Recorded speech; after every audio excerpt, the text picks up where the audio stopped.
Hello friends, आज यहाँ पर हम सॉल्व करने वाले हैं CAPF AC यानी कि CAPF असिस्टेंट कमांडेंट का 2023 का पेपर, जिसमें यहाँ पर पेपर 1 को हम सॉल्व करने वाले हैं। तो पेपर 1 के बारे में यहाँ पर आपको बता दूँ, इसमें आपको टोटल 125 क्वेश्चन आपसे यहाँ पे पूछे जाते हैं। जैसे कि यहाँ पर आपको दिखाई दे रहा है, इसमें यहाँ पर जो आपके मैक्सिमम मार्किंग है वो आपके 250 मार्क्स की है, यानी कि हर एक क्वेश्चन यहाँ पे 2 मार्क्स का होता है, जिसके बेसिस पे आपके 250 मार्क्स का ही पेपर होता है। आपको इसमें 2 आवर्स का टाइम दिया जाता है। तो ये यहाँ पर जो है वो पैटर्न रहता है। अब इसमें यहाँ पर जो है वो हर एक क्वेश्चन को देखेंगे और यहाँ पर हम सॉल्व करेंगे, तो यानी कि मैं आंसर आपको यहाँ पे बता दूंगा, जिससे यहाँ पर आपको जो है वो आगे आने वाले एग्जाम्स के लिए हेल्प यहाँ पे मिल जाएगी। यहाँ पर जैसे कि आपको दिखाई दे रहा है, यहाँ पर आपको जो है 125 क्वेश्चन आपको दिए गए हैं, और साथ में आपको बता दूँ इसमें नेगेटिव मार्किंग भी होती है। और ये पेपर जो है वो बाइलिंगुअल होता है, यानी कि हिंदी और इंग्लिश दोनों में ही यहाँ पर जो है वो छपा हुआ होता है। मैं यहाँ पर आपको जो है वो हिंदी के क्वेश्चंस जो है वो पढ़ के और इसके आंसर मैं यहाँ पर आपको बताऊँगा। अब यहाँ पर आपको नेगेटिव मार्किंग के बारे में बोला तो 1/3 जो है वो इसमें नेगेटिव मार्किंग होती है। अगर आपने क्वेश्चन का आंसर नहीं दिया है तो वहाँ पे कोई भी नेगेटिव मार्किंग नहीं होगी। अगर आपने आंसर दिया है लेकिन वो गलत है तो आपकी 1/3 जो है वो नेगेटिव मार्किंग होगी। अब यहाँ पर आपके क्वेश्चन जो है वो यहाँ से शुरू होते हैं। तो पहला क्वेश्चन है, श्री अजीत ने एक फोटोग्राफर की ओर संकेत करते हुए कहा, वह मेरे पिता की पत्नी के पुत्र की एकमात्र बहन है। फोटोग्राफ में जो व्यक्ति है उसका श्री अजीत से क्या संबंध है, ये हमें यहाँ पे बताना है। तो ऑप्शन डी इसमें जो है वो राइट आंसर हो जाएगा। वो यहाँ पर अजीत से बहन के रूप में संबंधित है, मतलब वो उसकी बहन है। क्वेश्चन नंबर 2, प्रत्येक 5 सेंटीमीटर वाले त्रिज्या वाले 3 वृत्त एक दूसरे को स्पर्श करते हैं। यदि स्पर्श बिंदु PQR हैं तो त्रिभुज PQR का क्षेत्रफल कितने स्क्वायर सेंटीमीटर है। तो सेकंड का यहाँ पर आंसर हो जाएगा ऑप्शन 2, 25√3/4 स्क्वायर सेंटीमीटर इसका सही आंसर हो जाएगा। क्वेश्चन नंबर 3, एक समकोणीय त्रिभुज ABC इस प्रकार है कि कोण B 90 डिग्री है। BC पर बिंदु D इस प्रकार चुना जाता है कि त्रिभुज ABC और DBA समरूप है। यदि AB अनुपात BC बराबर M अनुपात N है तो त्रिभुज ABC अनुपात त्रिभुज ABD क्या है, जहाँ त्रिभुज के क्षेत्रफल को दर्शाता है। तो यहाँ पर राइट आंसर हो जाएगा ऑप्शन बी, N² अनुपात M² जो है वो इसका सही आंसर हो जाएगा क्वेश्चन नंबर 3 का। क्वेश्चन नंबर 4, किसी बड़े मैदान में एक 28 मीटर लंबाई की सीधी ऊंची ऊर्ध्वाधर दीवार है। जमीन में ऐसे स्थान पर एक बकरी को रस्सी से बांधा जाता है जो दीवार के मध्य में है। यदि रस्सी की लंबाई 21 सेंटीमीटर है तो दीवार के चारों ओर के उस क्षेत्र का क्षेत्रफल स्क्वायर मीटर में क्या है जहां तक बकरी पहुंच सकती है। तो चौथे का यहाँ पर आंसर हो जाएगा ऑप्शन ए, 847 स्क्वायर मीटर जो है वो इसका सही आंसर होगा। फिर है क्वेश्चन नंबर 5, एक आयताकार दीवार को समान आमाप के 4 वर्गों में विभाजित किया जाता है, जिसमें 2 पंक्तियां हैं और प्रत्येक पंक्ति में 2 वर्ग हैं। शीर्ष के बाएं वर्ग को हरे रंग से रंगा जाता है। यदि हरा सहित 3 रंग उपलब्ध हैं तो और प्रत्येक वर्ग को इन तीनों रंगों में से किसी एक रंग से इस प्रकार रंगा जाता है कि 2 आसन्न वर्गों को एक समान रंग से रंगा नहीं जाए तो कितने रंग संयोजन संभव हैं। तो 5वें का यहाँ पर जो आंसर होगा ये हो जाएगा ऑप्शन सी, 6 यहाँ पर जो है वो इसमें रंग संयोजन संभव है। क्वेश्चन नंबर 6 है यहाँ पे, राष्ट्रीय आपात के बारे में निम्नलिखित में से कौन सा कथन सही है। तो यहाँ पर आपको जो है वो 4 कथन यहाँ पर दे रखे हैं यहाँ पे इमरजेंसी को लेके। तो जैसे कि पहला कथन है, आपात की उद्घोषणा राष्ट्रपति द्वारा केवल तब की जा सकेगी जब युद्ध या बाह्य आक्रमण या सशस्त्र विद्रोह के कारण भारत या उस किसी भाग की सुरक्षा संकट में है। दूसरा दे रखा है, भारत सरकार किसी राज्य को किसी भी विषय में निर्देश देने के लिए शक्ति अर्जित करती है। तीसरा है, आपात की उद्घोषणा राज्य विधानमंडल को निलंबित नहीं करती है। और चौथा हो जाएगा, आपात की उद्घोषणा एक बार में अधिकतम 6 माह की अवधि के लिए तभी जारी रह सकती है जब तक संसद के दोनों सदनों के संकल्पों द्वारा उसका अनुमोदन नहीं कर दिया जाता है। तो ये यहाँ पर 4 ऑप्शन आपको दे रखे हैं। तो इसमें से यहाँ पर जो सही आंसर होगा ये हो जाएगा आपके ऑप्शन डी, यानी कि यहाँ पर 6 का जो आंसर होगा ये ऑप्शन डी होगा। 2, 3 और 4 जो कथन है ये यहाँ पर सही है, पहला कथन जो है वो यहाँ पे गलत है। आगे बढ़ते हैं। फिर यहाँ पर आपके जो है वो इंग्लिश में आपको क्वेश्चन पूछे गए हैं, ये यहाँ पर जो है वो आप नोट कर सकते हैं। मैं यहाँ पर वैसे पेपर का पीडीएफ जो है वो लिंक में डाल दूंगा, जिससे आप वहाँ पे जाके उसको डाउनलोड कर सकते हैं। इंग्लिश और हिंदी में दोनों में पेपर अवेलेबल है। आगे बढ़ते हैं नेक्स्ट क्वेश्चन की तरफ। क्वेश्चन नंबर 7, भारत के उच्चतम न्यायालय के किसी न्यायाधीश पर महाभियोग चलाने के संबंध में निम्नलिखित कथनों में से कौन सा सही नहीं है। तो यहाँ पर हमें जो गलत है वो बताना है यहाँ पे। तो ऑप्शन ए है, मतलब पॉइंट ए है, संसद के दोनों सदनों के कम से कम 100 सदस्यों द्वारा हस्ताक्षरित और राष्ट्रपति को संबोधित प्रस्ताव अध्यक्ष को प्रस्तुत किया जाता है। बी ऑप्शन है, 3 सदस्यों की समिति उच्चतम न्यायालय के 2 न्यायाधीश और एक पारंगत विधिवेत्ता द्वारा इस प्रस्ताव का अन्वेषण किया जाता है। सी ऑप्शन है यहाँ पे, यदि समिति इस निष्कर्ष पर पहुंचती है कि न्यायाधीश कदाचार का दोषी है या असमर्थता से ग्रस्त है, तो समिति की रिपोर्ट के साथ साथ इस प्रस्ताव पर सदन में विचार किया जाएगा जहां यह प्रस्ताव लंबित है। और डी ऑप्शन है, राष्ट्रपति द्वारा हटाए जाने का आदेश दिए जाने के पश्चात न्यायाधीश को हटाया जाएगा। तो 7th का यहाँ पर जो आंसर होगा ये हो जाएगा ऑप्शन सी, यदि समिति इस निष्कर्ष पर पहुंचती है कि न्यायाधीश कदाचार का दोषी है या असमर्थता से ग्रस्त है, तो समिति की रिपोर्ट के साथ साथ इस प्रस्ताव पर सदन में विचार किया जाएगा। तो इस सी ऑप्शन जो है वो इसका राइट आंसर हो जाएगा। नेक्स्ट है क्वेश्चन नंबर 8, निम्नलिखित में से भारत की G20 प्राथमिकताएं क्या हैं। यहाँ पर तो हरित विकास, महिलाओं के नेतृत्व में विकास, जलवायु, वित्त और डिजिटल सार्वजनिक अवसंरचना, ये चारों ही यहाँ पर जो है वो G20 की प्राथमिकताएं थी। इसका मतलब है ऑप्शन डी यहाँ पर जो है वो राइट आंसर हो जाएगा क्वेश्चन नंबर 8 में। आगे बढ़ेंगे क्वेश्चन नंबर 9। क्वेश्चन नंबर 9 है, निम्नलिखित में से सार्क SAARC के उद्देश्य कौन से हैं। तो ये 4 उद्देश्य यहाँ पर दे रखे हैं। तो यहाँ पर इसका जो सही आंसर होगा 9th का, ये हो जाएगा ऑप्शन बी, यानी कि 1, 2 और 3 जो है वो यहाँ पर इसके मुख्य उद्देश्य हैं। चौथा वाला यहाँ पर इसका मुख्य उद्देश्य में नहीं आता है।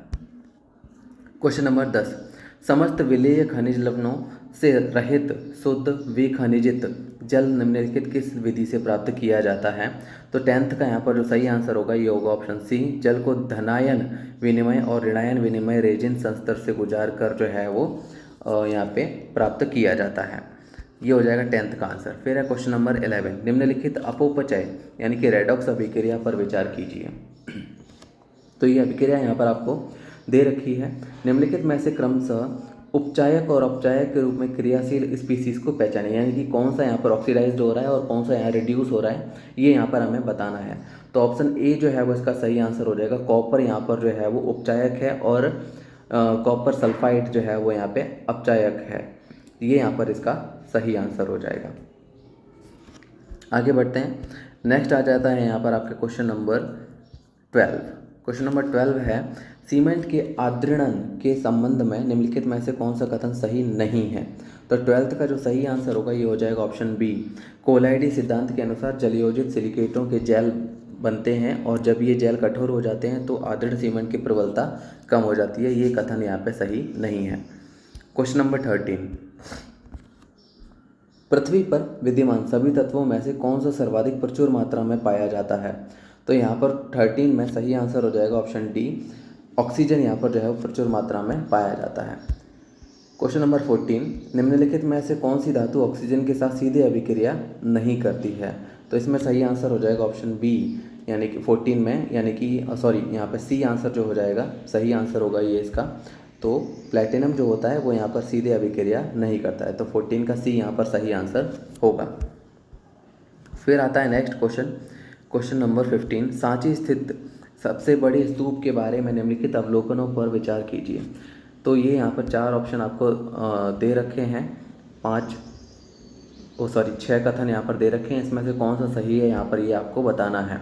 तो क्वेश्चन नंबर यहाँ पर जो आपकी 15 है इसमें सही आंसर हो जाएगा ऑप्शन बी, 2, 3, 4 और 5 ये यहाँ पर कथन आपके सही हैं। पहला वाला जो है वो यहाँ पे सही नहीं है।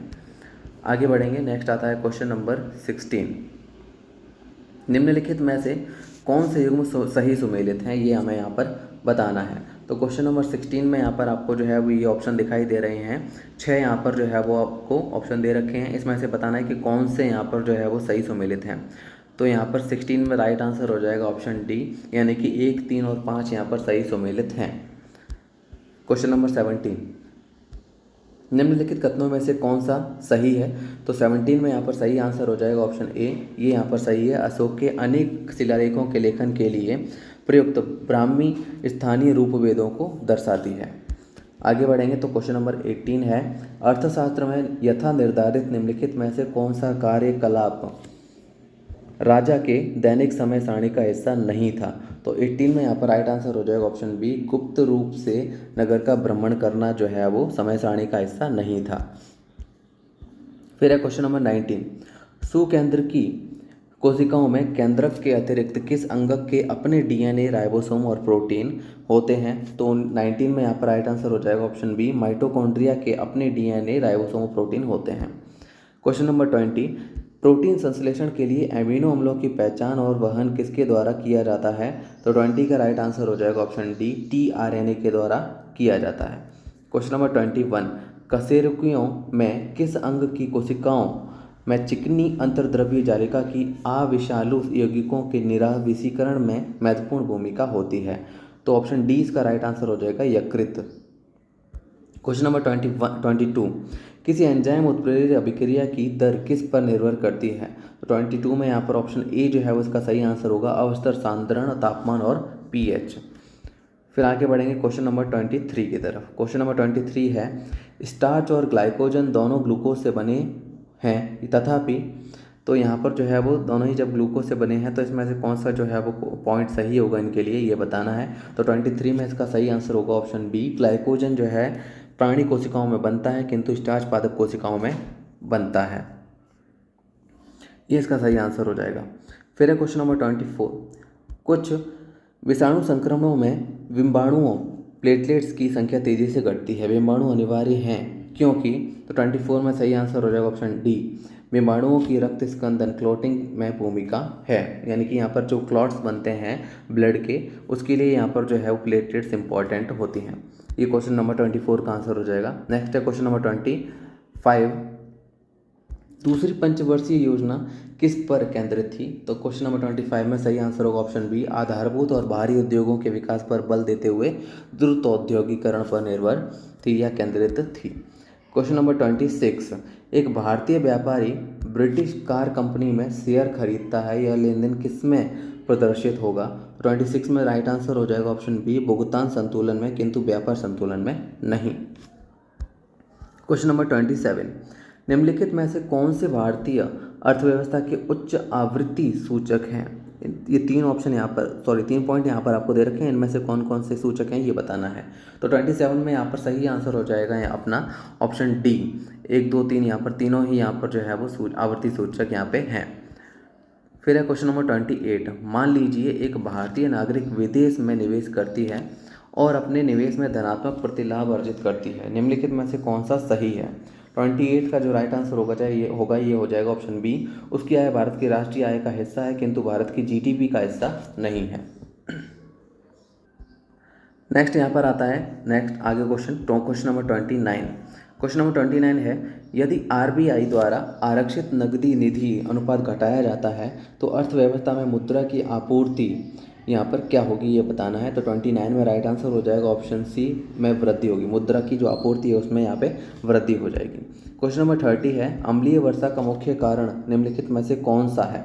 तो इसमें से यहाँ पर जो है वो ऑप्शन आपको दे रखे हैं, तो इसमें सही आंसर हो जाएगा ऑप्शन बी, जीवाश्म ईंधन के दहन से वायुमंडल में कार्बन, नाइट्रोजन और सल्फर के ऑक्साइड निर्मुक्त होते हैं, इससे अम्लीय वर्षा जो है वो होती है। क्वेश्चन नंबर 31, बायोगैस को एक उत्कृष्ट ईंधन माना जाता है जिसका दहन धूम्र रहित होता है, बायोगैस का मुख्य घटक कौन सा है? तो 31 में राइट आंसर हो जाएगा ऑप्शन ए, मीथेन।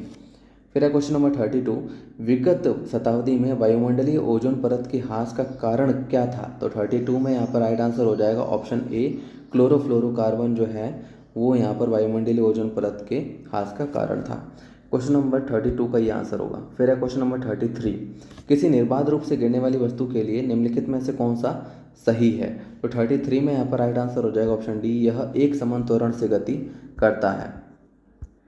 फिर है क्वेश्चन नंबर 34, किसी दिए गए माध्यम में 2 किलोहर्ट्ज़ आवृत्ति की किसी ध्वनि तरंग का तरंग दैर्ध्य 35 सेंटीमीटर है उस माध्यम में ऐसे 2.1 किलोमीटर की दूरी तय करने में कितना समय लगेगा। तो यहाँ पर समय हमें ज्ञात करना है, तो 34 का जो राइट आंसर होगा ये हो जाएगा ऑप्शन सी, 3 सेकंड का समय यहाँ पर उसे लगेगा। क्वेश्चन नंबर 35, निम्नलिखित में से कौन सा संरक्षण नियम न्यूटन के गति के तीसरे नियम का परिणाम है। तो यहाँ पर सही आंसर होगा 35 में ऑप्शन बी, संवेग का संरक्षण नियम जो है वो यहाँ पर न्यूटन के गति के तीसरे नियम का परिणाम है। क्वेश्चन नंबर 36 है, निम्नलिखित में से कौन सा पारगम्य सेल है जो अपने में से पानी को गुजरने देता है। तो सही आंसर हो जाएगा 36 में यहाँ पे ऑप्शन बी, चूना पत्थर। क्वेश्चन नंबर 37, निम्नलिखित में से कौन सा भारत के पूर्व तट पर स्थित सबसे गहरा अंतर्देशीय और संरक्षित पत्तन है। 37 में राइट आंसर हो जाएगा ऑप्शन डी, विशाखापट्टनम। फिर है 38, प्राणी और पादप जातियों की सबसे अधिक विविधता कहाँ पाई जाती है। तो 38 में जो राइट आंसर होगा ये होगा ऑप्शन डी, उष्णकटिबंधीय आर्द्र वन में जो है वो प्राणी और पादप जातियों की सबसे अधिक विविधता पाई जाती है।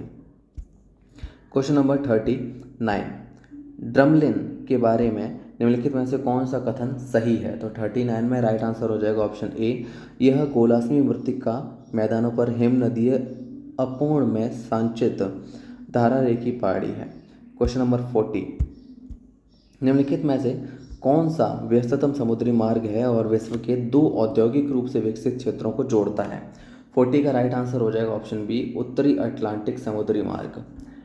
क्वेश्चन नंबर 41, नीचे दिए गए कूट का प्रयोग कर विशेषताओं के आधार पर कृषि के प्रकार की पहचान कीजिए।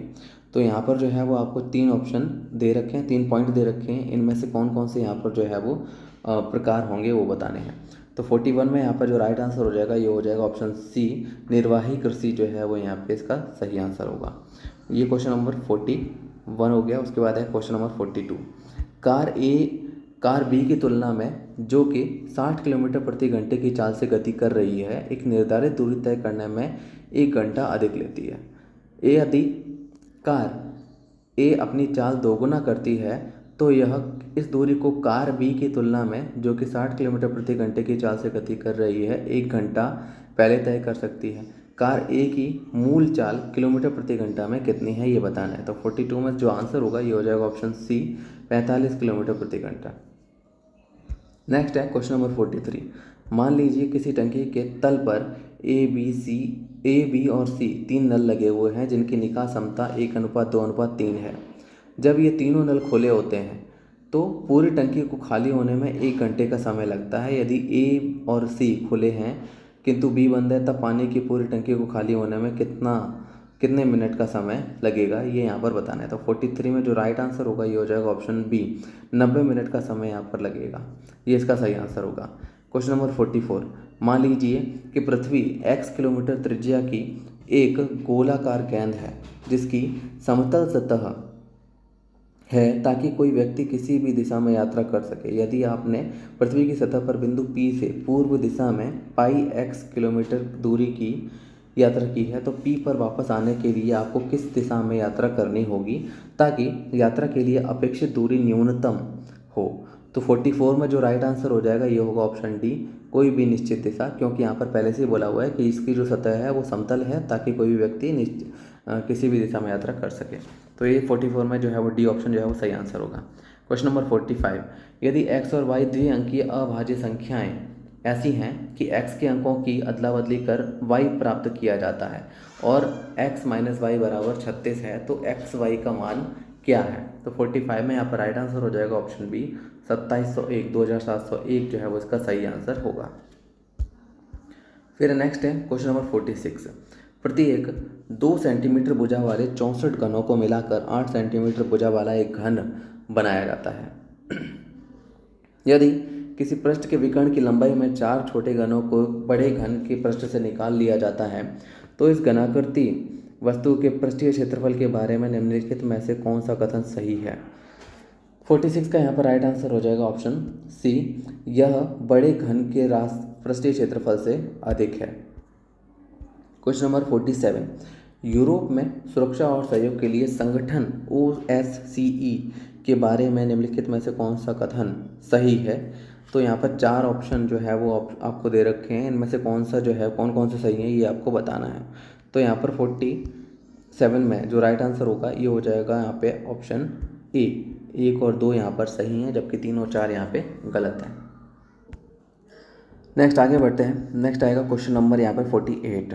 क्वाड के बारे में निम्नलिखित में से कौन सा कथन सही है? तो ये यहाँ पर 3 पॉइंट यहाँ पर दे रखे हैं, इनमें से कौन कौन से सही हैं ये बताना है। तो 48 में जो राइट आंसर होगा ये होगा हमारे ऑप्शन सी। दूसरा और तीसरा यहाँ पर जो है वो हमारा सही ऑप्शन यहाँ पर आपको दे रखा है, यानी कि दूसरा और तीसरा यहाँ पर सही पॉइंट्स हैं, जबकि पहला यहाँ पर सही नहीं है। फिर है क्वेश्चन नंबर 49 है, राष्ट्रीय मानव अधिकार आयोग का गठन किस कानून के अधीन किया गया था? तो 49 में राइट आंसर हो जाएगा यहाँ पे ऑप्शन ए, मानव अधिकार संरक्षण अधिनियम 1993 के अधीन जो है वो इस कानून का गठन किया गया था। आगे आता है क्वेश्चन नंबर 50, निम्नलिखित में से कौन सी संयुक्त राष्ट्र की आधिकारिक भाषाएं नहीं हैं? तो 50 में राइट आंसर हो जाएगा यहाँ पर ऑप्शन डी यहाँ पर। तो इसका मतलब है दूसरा, यानी कि जर्मन जो है वो इसकी आधिकारिक भाषा में नहीं आती है, ये इसका सही आंसर हो जाएगा। उसके बाद आगे बढ़ते हैं। नेक्स्ट है क्वेश्चन नंबर 51।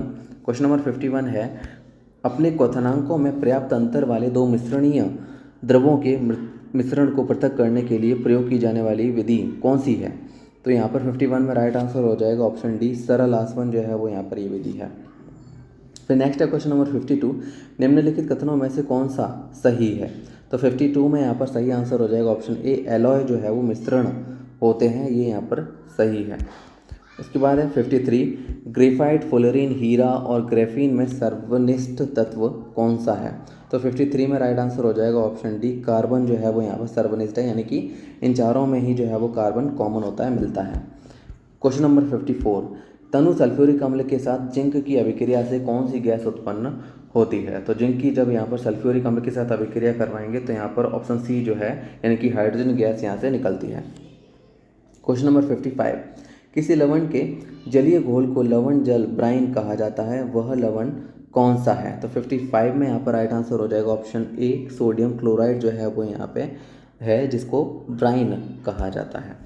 इससे हमें सोडियम हाइड्रोक्साइड जो है वो मिलता है। नेक्स्ट है क्वेश्चन नंबर 56, निम्नलिखित में से कौन सा आयोग भारत में लोक सेवाओं से संबद्ध नहीं था? 56 में यहाँ पर राइट आंसर हो जाएगा ऑप्शन डी, राधाकृष्णन आयोग जो है वो यहाँ पर भारत में लोक सेवाओं से संबद्ध नहीं था। 57 क्वेश्चन नंबर, निम्नलिखित में से किसे लोक हितवादी के रूप में जाना जाता था? 57 में राइट आंसर हो जाएगा ऑप्शन बी, गोपाल हरि देशमुख को लोक हितवादी के रूप में जाना जाता था। क्वेश्चन नंबर 58 में यहाँ पर सूची 1 और 2 को सम्मिलित कीजिए और यहाँ पर जो है वो बताना है कि कौन सा यहाँ पर है सम्मिलित सही है। 58 में यहाँ पर राइट आंसर हो जाएगा ऑप्शन ए का तीसरा, बी का पहला, सी का दूसरा और डी का चौथा, ये यहाँ पर जो है वो सही आंसर होगा। नेक्स्ट आगे बढ़ते हैं। क्वेश्चन नंबर 59, पुस्तकों और उनके लेखकों का निम्नलिखित में से कौन सा युग्म सही सम्मिलित नहीं है? तो 59 में राइट आंसर हो जाएगा ऑप्शन डी, इंडियन अनरेस्ट जो है वो एनी बेसेंट ने नहीं लिखी थी, ये यहाँ पर जो है वो वैसे सम्मिलित नहीं है। आगे बढ़ेंगे। नेक्स्ट है क्वेश्चन नंबर 60, शिल्प उत्पादन केंद्र के रूप में किसी पुरातात्विक स्थल को चिन्हित करने हेतु पुरातत्वविदों के लिए निम्नलिखित में से कौन सा कथन महत्वपूर्ण चिन्हक है, यानी कि मार्कर है? तो यहाँ पर 4 पॉइंट यहाँ पर दे रखे हैं, इनमें से कौन सा सही है और कौन सा नहीं, ये हमें बताना है। तो 60 में जो राइट आंसर हो जाएगा ये हो जाएगा ऑप्शन बी, 1 और 3 यहाँ पर जो है वो इसमें सही आंसर होगा। फिर है क्वेश्चन नंबर 61, मानव में यूरिया मुख्यतः भोजन के निम्नलिखित किस घटक के उपापचय से बनता है? तो 61 में राइट आंसर हो जाएगा ऑप्शन सी, एमिनो एसिड के उपापचय से बनता है ये यूरिया। फिर है क्वेश्चन नंबर 62, लसिका युक्त मुख्यतः रक्त प्लाज्मा से बनती है और यह कोशिकाओं को घेरे रहती है, रक्त और लसिका में मुख्य अंतर क्या है? तो 62 में यहाँ पर राइट आंसर हो जाएगा ऑप्शन ए, लसिका में लाल रक्त कोशिकाएं नहीं होती हैं। क्वेश्चन नंबर 63, कार्बोहाइड्रेट, प्रोटीन और वसा के पाचन के लिए एमाइलेज, ट्रिप्सिन और लाइपेज जैसे एंजाइमों की आवश्यकता होती है, यह किसके माध्यम से ग्रहणी में स्रावित होता है? तो 63 में राइट आंसर हो जाएगा ऑप्शन डी, अग्नाशय रस जो है वो यहाँ पर इसमें इसकी मदद करता है। क्वेश्चन नंबर 64, व्यायाम करते समय या दौड़ते समय पेशियों में लैक्टिक अम्ल बनता है, यह किस लिए बनता है? तो 64 में राइट आंसर हो जाएगा ऑप्शन सी, ग्लूकोज से अतिरिक्त ऊर्जा देने के लिए यहाँ पर ये बनता है। 65 क्वेश्चन नंबर यहाँ पर है, केंद्रीय बजट में राजकोषीय घाटे से क्या अभिप्रेत है? तो 65 में राइट आंसर हो जाएगा यहाँ पे ऑप्शन सी बजटीय घाटे का जोड़ और आंतरिक एवं बाह्य उधार में निवल वृद्धि जो है वो यहाँ पर राजकीय घाटे से अभिप्रेरित है। क्वेश्चन नंबर 66, केंद्रीय बजट 2022-23 में राजस्व व्यय का सबसे बड़ा घटक निम्नलिखित में से कौन सा है? तो 66 में राइट आंसर होगा ऑप्शन ए, ब्याज के भुगतान। आगे बढ़ेंगे क्वेश्चन नंबर 67। यहाँ पे किसी देश की विदेशी मुद्रा आरक्षित निधियों की पर्याप्तता निम्नलिखित में से किन सूचकों द्वारा प्राप्त की जाती है? तो 4 पॉइंट यहाँ पर दे रखे हैं, इसमें से सही कौन सा होगा ये बताना है। तो 67 में जो राइट आंसर है ये है और यहाँ पे ऑप्शन बी, 1 2 3 4 यहाँ पर चारों ही पॉइंट इसके सही हैं। उसके बाद है क्वेश्चन नंबर 68, यदि अर्थव्यवस्था में सभी लोग अपनी बचत की आय के अनुपात में वृद्धि करते हैं तो अर्थव्यवस्था में बचत का कुल मूल्य या तो घट जाएगा या अपरिवर्तित रहेगा। इस घटना को क्या कहते हैं? तो 68 में राइट आंसर हो जाएगा ऑप्शन सी, मितव्ययिता का विरोधाभास। फिर है क्वेश्चन नंबर 69, बैंकों को अपनी नकदी और कुल आस्तियों के बीच एक निश्चित अनुपात बनाए रखना अपेक्षित होता है। इस अनुपात को क्या कहते हैं? तो 69 में राइट आंसर हो जाएगा यहाँ पे ऑप्शन बी, संविदिक चल निधि अनुपात जो है वो इसका सही आंसर होगा 69 का। फिर है क्वेश्चन नंबर 70, एक कण की सरल आवृत्ति को y बराबर 10 tan cos omega T tan के रूप में निरूपित किया जाता है। समय t बराबर पाई 2 ओमेगा पर कण का त्वरण क्या होगा? यहाँ प्रतीकों का अपना सामान्य अर्थ है। तो 70 में यहाँ पर जो है वो इसका राइट आंसर हो जाएगा ऑप्शन सी, 0 जो है वो इसका सही आंसर होगा। नेक्स्ट है क्वेश्चन नंबर 71, एक R प्रतिरोध के तार को 4 समान भागों में काटा जाता है। इसके बाद इन तारों को समांतर क्रम में जोड़ा जाता है। यदि इन संयोजन का तुल्य प्रतिरोध R डैश है तो अनुपात R डैश अपॉन R क्या है? तो 71 में यहाँ पर राइट आंसर हो जाएगा ऑप्शन ए, 1/16 इसका सही आंसर होगा। क्वेश्चन नंबर 72, प्रयोग #1 में एक दंड चुंबक को किसी चालक तार लूप की ओर अक्षतः ले जाया जाता है जिसमें चुंबक का उत्तर ध्रुव लूप की ओर अभिमुखी है।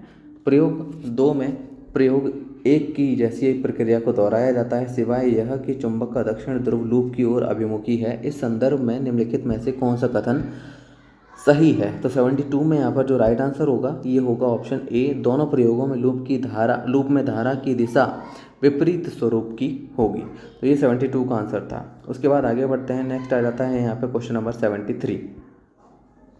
क्वेश्चन नंबर 73 है, निम्नलिखित में से कौन सा पृथ्वी पर मौसम में परिवर्तन की सही व्याख्या करता है? तो 73 में यहाँ पर जो राइट आंसर हो जाएगा ये हो जाएगा ऑप्शन ए, पृथ्वी की अक्ष की नति, ये इसका सही आंसर होगा। क्वेश्चन नंबर 74, निम्नलिखित कथनों पर विचार कीजिए। तो 3 कथन यहाँ पर आपको दे रखे हैं, इसमें से कौन सा जो है वो सही है ये बताना है। तो 74 में राइट आंसर हो जाएगा ऑप्शन ए, यानी कि तीनों ही कथन यहाँ पर सही हैं। क्वेश्चन नंबर 75 यहाँ पर है, निम्नलिखित कथनों पर विचार कीजिए। 4 कथन यहाँ पर आपको दे रखे हैं, इसमें से कौन सा सही है बताना है। तो ऑप्शन डी जो है उसका राइट आंसर हो जाएगा, यानी कि पहला, दूसरा और तीसरा कथन यहाँ पर पूरी तरीके से सही है, यानी कि इसके आंसर में फिट होते हैं।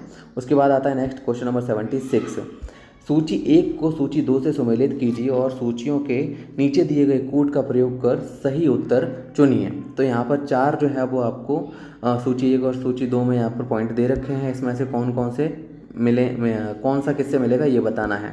तो 76 में यहाँ पर राइट आंसर हो जाएगा ऑप्शन सी, ए का तीसरा, बी का पहला, सी का चौथा और डी का दूसरा यहाँ पर जो है वो मिलेंगे, ये इसका सही आंसर होगा सीक्वेंस में। उसके बाद यहाँ पर 77 क्वेश्चन नंबर, श्री अन्न मिलेट के बारे में निम्नलिखित कथनों पर विचार कीजिए। तो यहाँ पर आपको 3 कथन दे रखे हैं, इसमें से कौन से यहाँ पर जो है वो सही हैं ये हमें बताने हैं। तो 77 में जो राइट आंसर होगा ये हो जाएगा ऑप्शन डी, 1 2 और 3, यानी कि तीनों ही कथन यहाँ पर जो है वो पूरी तरीके से सही हैं।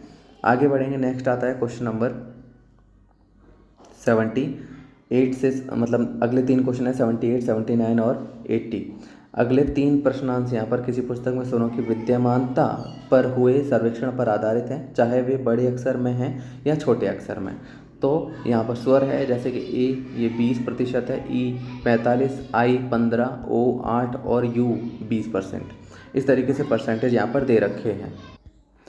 नेक्स्ट यहाँ पर है क्वेश्चन नंबर 78, स्वरों के कितने युग्मों के लिए पुस्तक में 2 में से किसी एक की विद्यमानता की प्रायिकता 34% से अधिक है।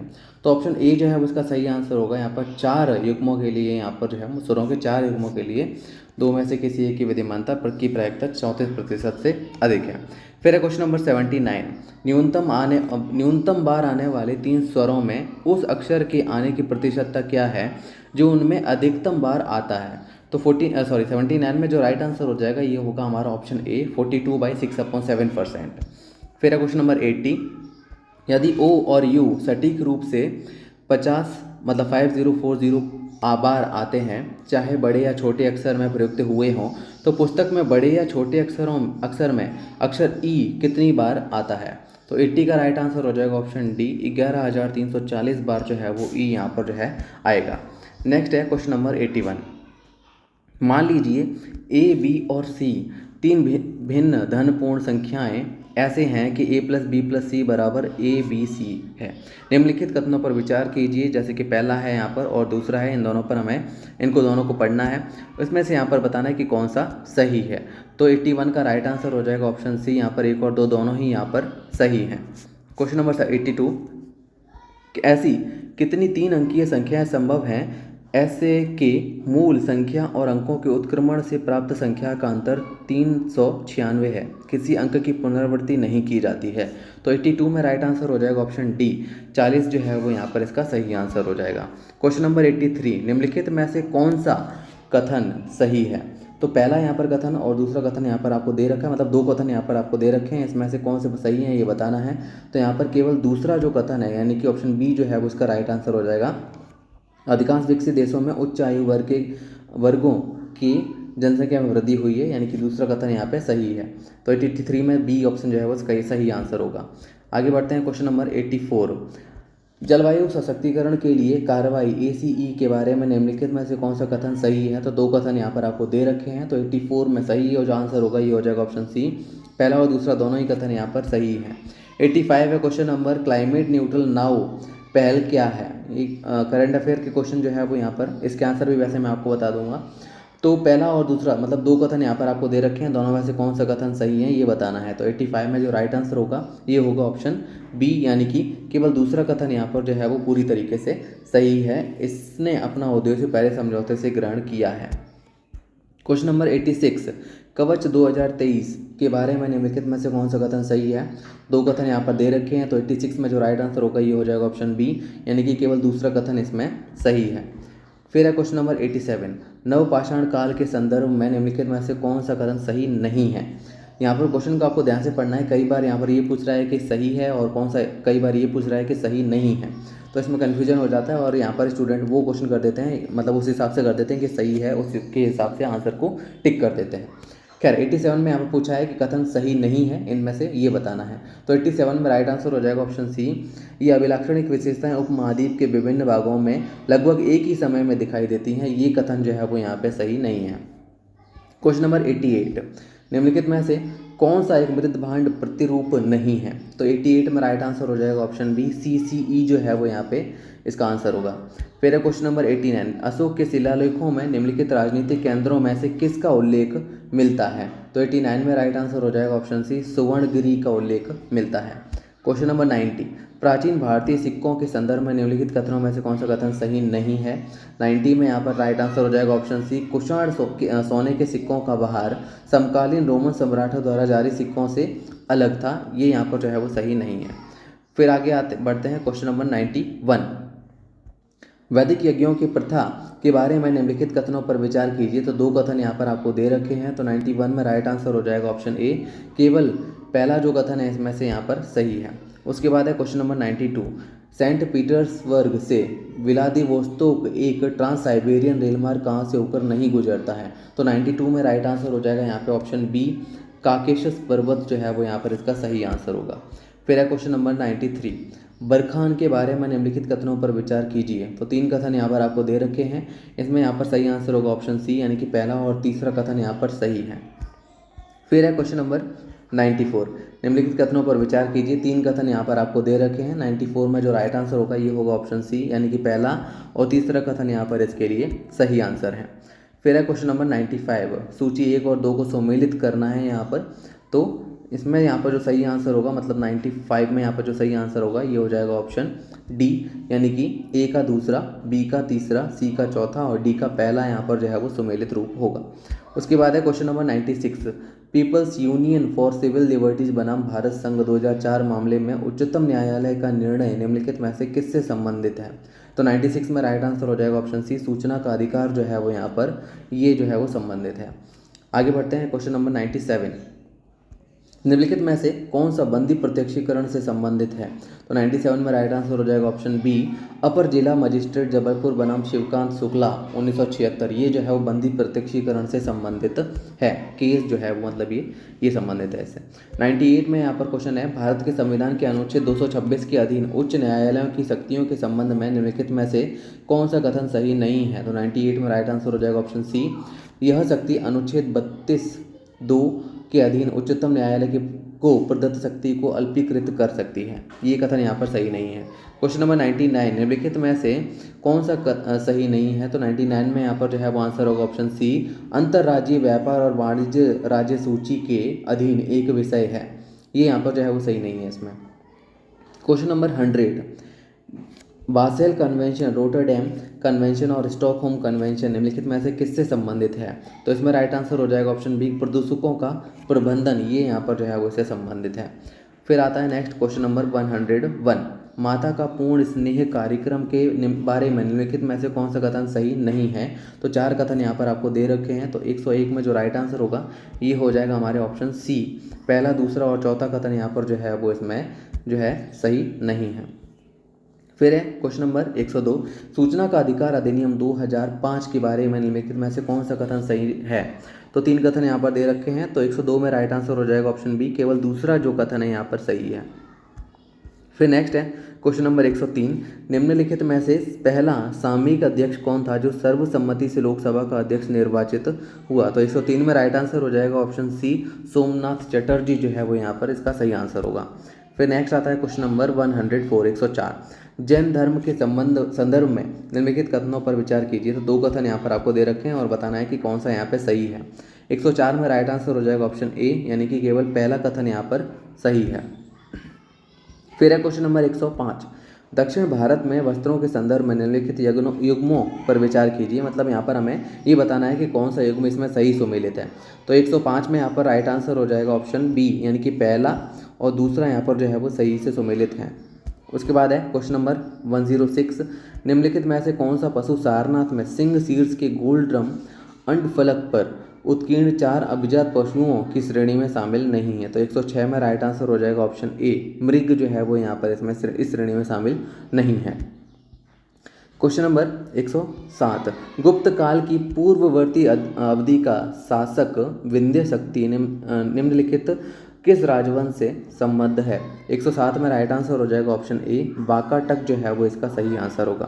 फिर है क्वेश्चन नंबर 108, अश्वों के लिए प्राचीन भारतीय चिकित्सा ग्रंथ अश्वशास्त्र का श्रेय किस व्यक्ति को जाता है? तो 108 में राइट आंसर हो जाएगा ऑप्शन बी, ऋषि शालिहोत्र को जो है वो जाता है इसका श्रेय। क्वेश्चन नंबर 109, मध्यकालीन मथुरा और वृंदावन के प्रतिष्ठित कवियों का समूह जो अष्टछाप कहलाते थे निम्नलिखित में से किस मध्यकालीन भक्ति संत के उत्तरवर्ती थे? 109 में राइट आंसर हो जाएगा ऑप्शन डी, ब्रिज क्षेत्र के सूरदास। क्वेश्चन नंबर 110, भारत में पाई जाने वाली लेटेराइट मृदा के बारे में निम्नलिखित कथनों पर विचार कीजिए। तो 110 में यहाँ पर जो राइट आंसर होगा ये हो जाएगा ऑप्शन ए, केवल तीसरा कथन इसमें यहाँ पर सही है, यानी कि लौह ऑक्साइड की उपस्थिति के कारण यह लाल रंग की मृदा है। आगे है क्वेश्चन नंबर 111, भारत में उगाई जाने वाली रागी की फसल के बारे में निम्नलिखित में से कौन सा कथन सही है? तो 111 में जो राइट आंसर हो जाएगा ये होगा ऑप्शन डी, इसे 20 डिग्री सेल्सियस और 30 डिग्री सेल्सियस के बीच के तापमान और 50 से 100 सेंटीमीटर की वर्षा में उगाया जाता है। क्वेश्चन नंबर 112, सेल संरचना के बारे में निम्नलिखित कथनों पर विचार कीजिए। तो 4 कथन यहाँ पर आपको दे रखे हैं। तो 112 में जो राइट आंसर होगा ये हो जाएगा ऑप्शन डी, 1, 3 और 4 ये यहाँ पर जो है वो इसके लिए सही कथन है। फिर है क्वेश्चन नंबर 113, क्वेश्चन नंबर 113 में पूछा जा रहा है, भारत में रामसर आर्द्र भूमि स्थलों के बारे में निम्नलिखित कथनों पर विचार कीजिए। तो 113 में यहाँ पर जो राइट आंसर होगा ये हो जाएगा ऑप्शन डी, पहला, दूसरा, तीसरा और चौथा, चारों ही कथन यहाँ पर जो है वो पूरी तरीके से सही हैं। फिर है क्वेश्चन नंबर 114, मणिपुर की लोकटक झील में फुमडी प्लवमान खेतों में निम्नलिखित में से कौन सी मृदा निर्माण प्रक्रिया घटित होती है? तो 114 में राइट आंसर हो जाएगा ऑप्शन सी, ग्लेब 1 इसका सही आंसर है। फिर है क्वेश्चन नंबर 115, वृहत ज्वार भाटाओं स्प्रिंग टाइड्स के बारे में निम्नलिखित में से कौन सा कथन सही है? तो 115 में राइट आंसर हो जाएगा ऑप्शन सी, उच्च ज्वार औसत उच्च ज्वार से उच्चतर होता है और निम्न ज्वार औसत निम्न ज्वार से निम्नतर होता है। ये इसका सही आंसर हो जाएगा। Question number 116, IPL cricket tournament के बारे में निम्नलिखित कथनों पर विचार कीजिए। तो 3 कथन यहाँ पर आपको दे रखे हैं, इसमें से सही बताना है। तो ऑप्शन ए जो है उसका सही आंसर होगा, यानी कि पहला, दूसरा और तीसरा यहाँ पर सही है। यानी कि 2 टीमें हैं जिन्होंने 5 बार टूर्नामेंट जीता है। तो यहाँ पर सीएसके और एमआई जो है वो यहाँ पर वो टीमें हैं। यहाँ पर आपको दे भी रखा है, टूर्नामेंट के 5 संस्करणों में चेन्नई दूसरे स्थान पर रनर अप रहा। 3 अवसरों पर फाइनल विदेश में खेला गया। ये यहाँ पर जो है वो इसका सही आंसर हो जाएगा। आगे है फिर नेक्स्ट क्वेश्चन, और क्वेश्चन 117, खेलो इंडिया यूनिवर्सिटीज़ गेम के बारे में निम्नलिखित कथनों पर विचार कीजिए। तो 3 कथन यहाँ पर आपको दे रखे हैं। तो 117 में राइट आंसर हो जाएगा इसका ऑप्शन सी, पहला और दूसरा यहाँ पर सही है यहाँ पर कथन। क्वेश्चन नंबर 118, अभ्यास अजय वॉरियर भारतीय सेना और निम्नलिखित में से किस देश की सेना के बीच द्विवार्षिक प्रशिक्षण कार्यक्रम है? 118 में राइट आंसर हो जाएगा ऑप्शन बी, यूनाइटेड किंगडम। फिर है क्वेश्चन नंबर 119, भारत सरकार की पहल सागर परिक्रमा यात्रा के पहले चरण की यात्रा कहाँ से आरंभ हुई? तो 119 में राइट आंसर हो जाएगा ऑप्शन डी, यहाँ पर जो है वो गुजरात जो है वो इसका सही आंसर होगा। फिर है क्वेश्चन नंबर 120, वार्षिक खीर भवानी मेला का आयोजन कहाँ किया जाता है? तो इसमें यहाँ पर 120 में राइट आंसर हो जाएगा आपके ऑप्शन बी, कश्मीर घाटी में आयोजित किया जाता है। ये इसका सही आंसर हो जाएगा। फिर नेक्स्ट आता है क्वेश्चन नंबर 121, निसार उपग्रह का विनिर्माण संयुक्त रूप से भारतीय अंतरिक्ष अनुसंधान संगठन किसके द्वारा किया गया? तो 121 का राइट आंसर हो जाएगा option B, National Aeronautics and Space Administration यानी कि नासा के द्वारा। क्वेश्चन नंबर 122, ऑपरेशन कावेरी किस देश में फंसे भारतीय नागरिकों को निकालने के लिए भारत सरकार द्वारा शुरू किया गया बचाव अभियान है? तो 122 में राइट आंसर हो जाएगा ऑप्शन डी, यहाँ पर सूडान जो है वो यहाँ पे ऑपरेशन कावेरी चलाया गया था। उसके बाद है क्वेश्चन नंबर 123, रेल विकास निगम लिमिटेड क्या है? तो 123 में राइट आंसर हो जाएगा ऑप्शन बी, नवरत्न सीपीएसई जो है वो यहाँ पर ये है। उसके बाद है क्वेश्चन नंबर 124, ऐरावत परम सिद्धि प्रत्युष और मिहिर क्या है? तो ये यहाँ पर सुपर कंप्यूटर हैं। तो वह इसमें 124 में राइट आंसर हो जाएगा ऑप्शन ए, भारत के सुपर कंप्यूटर। क्वेश्चन नंबर 125, निम्नलिखित में से किस भारतीय नौसेना पोत ने हाल ही में 17,000 nm की पार महासागर अंतर महाद्वीपीय यात्रा पूरी की? तो 125 में राइट आंसर हो जाएगा ऑप्शन डी, INSV तारिणी ने जो है वो ये यात्रा पूरी की है। तो इस तरीके से यहाँ पर आपके CAPF AC असिस्टेंट कमांडेंट के यहाँ पर जो है वो 125 पेपर 1 के क्वेश्चन हमने कंप्लीट किए हैं। उम्मीद है यहाँ पर इससे आपको एग्जाम के लिए हेल्प मिल जाएगी। अगर आपको वीडियो पसंद आया हो तो चैनल को सब्सक्राइब जरूर कीजिएगा आगे भी इसी तरह के वीडियोज़ के लिए।